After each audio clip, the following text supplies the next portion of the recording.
My story kind of started out when my dad passed away. I was 16.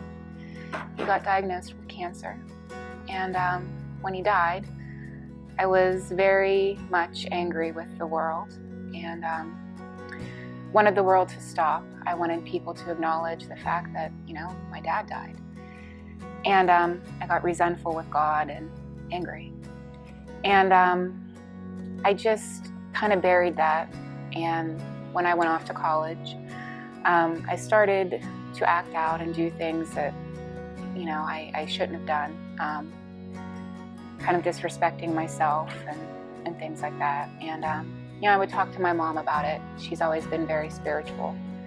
And she would always say, I'm going to pray for you, Tammy. And yeah, Mom, okay. I just wasn't ready at that point. And when I kind of met Gary, things started to change. He started to talk a lot about God and finding God. He would pray a lot. And it just never felt right for me. I would watch him pray and sometimes we would even pray together, but it would be more of me just watching him. And, we visited church and it didn't feel right. I couldn't get into it. So a couple of weeks ago, we decided to come to Calvary. And that day that we came here was not a good day for me because of my insecurities. And we fought, we argued a lot, but we came.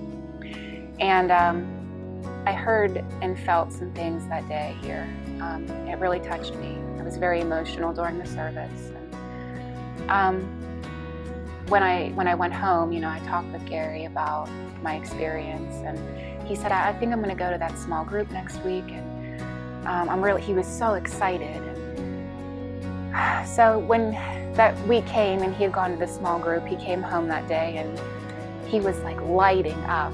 And I thought, I want that. I said, yeah, I want to do that. I want to feel that way because I just had this void in me.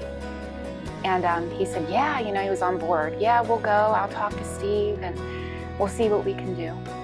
And last week in church, we got here and he started to talk to Steve about it. And Steve had Allison take me. She sat me down in the pew and she read some scripture with me. And she asked me if I had ever accepted God into my heart. I said I had not. And that day I was saved. And I feel very peaceful about it since it's happened. I was actually away on business. I had a state conference to go to in Harrisburg. And I got out of class early, so I was just kind of walking around the hotel. And I ended up in the fitness center just checking things out. I was by myself. And I kind of just looked in the mirror. And the person that I saw standing in the mirror was a totally different person. I finally found that acceptance of myself. And I've never felt that ever. I feel very peaceful since this has happened. And I feel like I found hope.